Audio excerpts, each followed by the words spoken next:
All right, guys, what's going on? Welcome in. So literally just about to head out now and go get some groceries.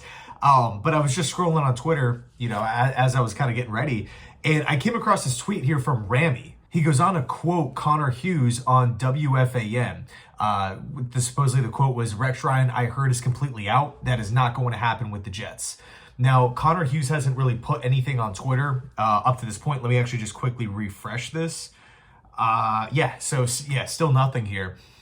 So this is just based solely off of this WFAN interview. I did not catch the interview live.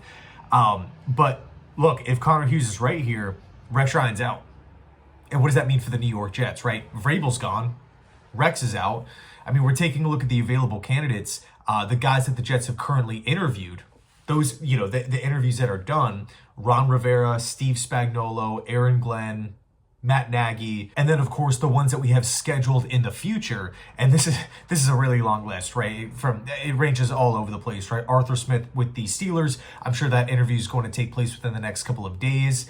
Now, because the Pittsburgh Steelers are out of it, of course. We have Joe Brady on the list. We have Bobby Slowick on the list.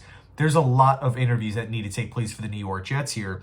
But again, ideally for me, I want that GM in-house first. Let's hire the general manager first. I'm not saying I'm right. I'm just saying that this is how most of the successfully ran organizations do things. And I think we should, mimic them as opposed to trying to do it our own separate way here. I'm not saying that hiring a head coach first cannot work, or that it's not going to work with the Jets this go round. Of course, anything could happen, but I would much rather bring on the general manager that everyone feels great about: Woody, Chris, Spielman, Tannenbaum, right? Get the guy that everyone wants. Once you have that guy in place, then as a collective decision, go out and target the future head coach of this football team.